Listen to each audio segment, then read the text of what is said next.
Kenapa ada banyak sekali format file? Maksudku lihat ini, ada lebih dari ratusan tipe format. Kalau gambar aja ada JPG, JPEG, PNG. Kenapa PNG ku ada backgroundnya? Kenapa video ini burik banget? Dan kenapa foto ini bisa bergerak? Ini foto atau video? Kenapa sih developer repot-repot buat banyak file format padahal sama-sama nampilin gambar atau video? Kenapa nggak cukup satu file format aja? Ya, seenggaknya satu untuk setiap file. Oke, let's go chapter 1. Komputer menyimpan data dalam string panjang 0 dan 1. Kamu mungkin sudah tahu itu. Kamu juga tahu kalau 0 dan 1 itu hanyalah angka.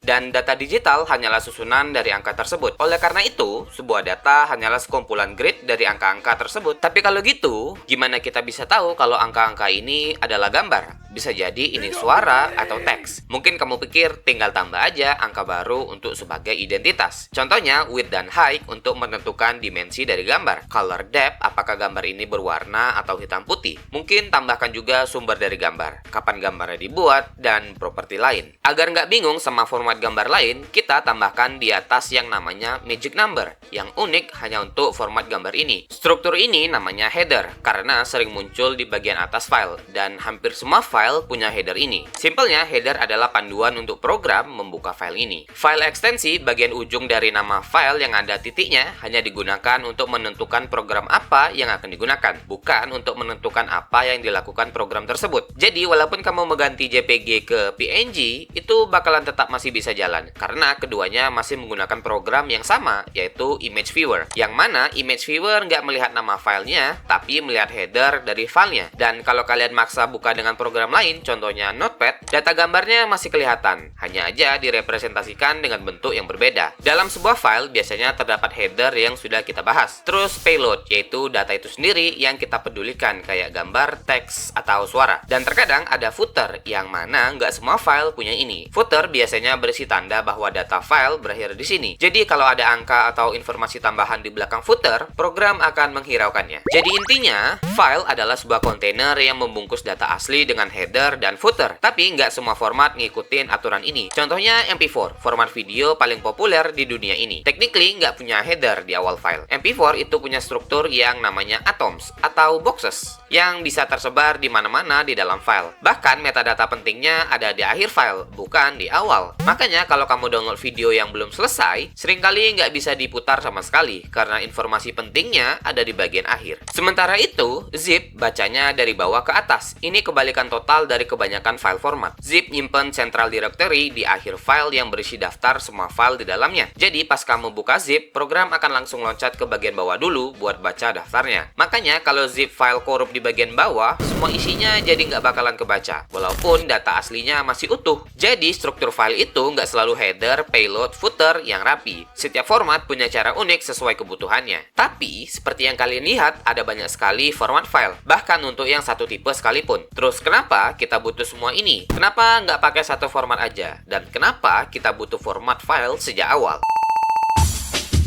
Untuk menjawab pertanyaan yang ini, komputer itu sebenarnya agak tolol. Di level hardware, komputer nggak tahu ini gambar, suara, atau teks. Yang dia tahu ini hanyalah deretan angka.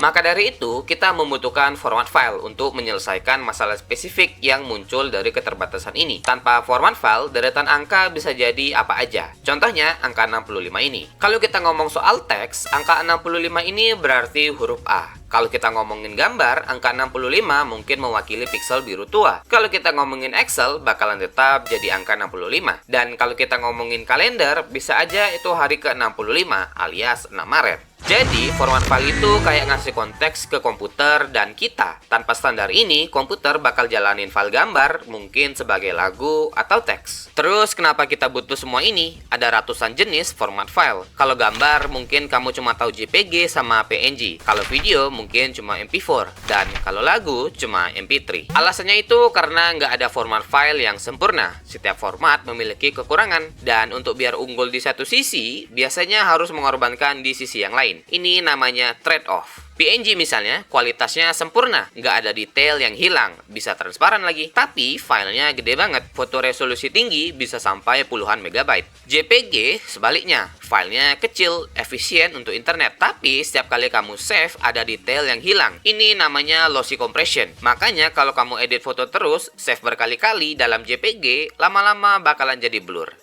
GIF punya kelebihan bisa animasi tanpa perlu video player dan filenya cukup kecil, tapi cuma bisa 256 warna. Makanya GIF sering kelihatan grainy atau warnanya nggak smooth. WebP, format baru dari Google yang mencoba gabungin kelebihan PNG dan JPG. Kualitasnya bagus, filenya kecil, bisa transparan, dan bisa animasi. Tapi masalahnya, masih banyak software lama yang nggak support format ini. Di dunia nyata, data itu nggak sekedar deretan angka aja. Contohnya format file MKV atau Matroska video. Di dalamnya terdapat video stream, yaitu gambar yang bergerak, audio, subtitle, dan tanda chapter. Tanpa format file bertindak sebagai kontainer, file ini akan dibagi menjadi 4 bagian. Dan untuk menjalankannya, harus diklik satu-satu dan disinkronkan secara manual. Terus ada juga masalah backward compatibility. Ambil contoh JPG dan JPEG. Secara teknis mereka nggak ada bedanya. Mereka format yang sama kompresi dan sama juga isinya. Alasan keduanya ada adalah semata-mata karena keterbatasan komputer zaman dulu. Di tahun 1992, sebuah grup yang namanya Joint Photographic Expert Group membuat format bernama JPEG yang ditunjukkan untuk OS Unix dan Mac. Tapi di saat itu, di 90-an, OS yang populer itu adalah MS-DOS. Kalau kalian nggak tahu, ini adalah buyutnya jendela alias Windows. MS-DOS punya batasan ketat pada nama file yang disebut dengan konversi 8.3. Nama file hanya boleh terdiri dari 8 huruf dan 3 huruf untuk ekstensinya. Jadi, mereka mengganti JPEG menjadi JPG. Oke, terus kenapa nggak simpen satu aja, sedangkan yang satu lagi dihapus? Jawabannya, itu walaupun kita udah di 2026, masih banyak website atau software yang nggak mendukung salah satu format file ini. Alasan lain itu kayak kebiasaan aja. Sampai saat ini pun, OS paling populer masihlah Windows, kalau nggak dihitung sama Android ya. Jadi kebiasaannya tetap nempel sampai sekarang.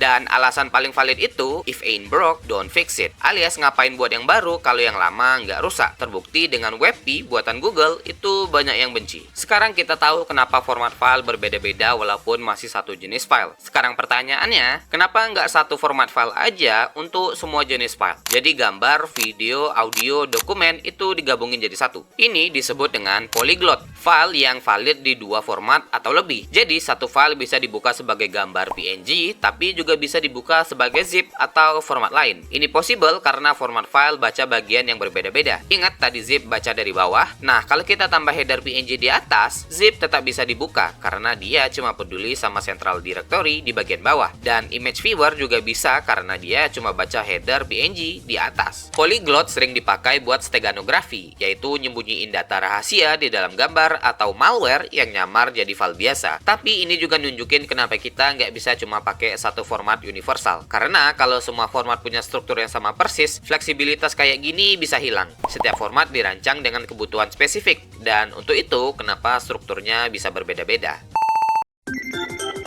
Sekarang kita ngomongin kenapa file bisa berbeda-beda ukurannya. Ini semua tergantung compression atau kompresi. Ada dua tipe kompresi, lossless dan lossy. Lossy bekerja dengan cara menganalisa file dan menghapus secara permanen data yang dianggap nggak penting. Dengan lossy mampu memperkecil ukuran file sampai 10% dari ukuran aslinya. Contohnya, langit biru.png ini, anggap aja ada 1000 pixel warna biru. Ketika kamu mengkonvertnya jadi JPG, pixelnya bakalan dikurangi jadi 100 doang. Alhasil, ketika kamu zoom, bakalan jadi ngeblur. Itulah kenapa lossy sangat populer. Nggak sekedar menghemat tempat, tapi seringkali kita nggak sadar sama perbedaannya. Buat apa foto super detail sampai bulu hidung kelihatan kalau kalian cuma ngelihat di layar HP? Buat apa dengerin musik kualitas bagus kalau kalian pakai headset 10 ribuan yang besoknya mati sebelah? Sedangkan lossless itu mengurangi ukuran file tanpa menghapus satupun informasi datanya. Contohnya, kalau ada 5 pixel merah dan 5 pixel biru, komputer akan mengkompresi menjadi seperti ini. Ketika direkonstruksi ulang, komputer membaca 5 merah dan 5 biru ini terus tahu untuk menulis ulang ke layarnya. Jadi lossless kualitas datanya bagus karena nggak ada data yang hilang sama sekali. Tapi dengan konsekuensi ukuran file yang lebih besar. Lossless hanya mengkompresi 80-50% aja. Dan kemudian ada video yang butuh kompresi agresif. Karena video itu bukan hanya gambar, tapi ribuan gambar plus audio. Contohnya video ini yang mungkin kamu tonton dengan kualitas 1080p dengan 30 fps. Artinya setiap detik itu ada 30 gambar. Tapi ini tuh nggak selalu gitu,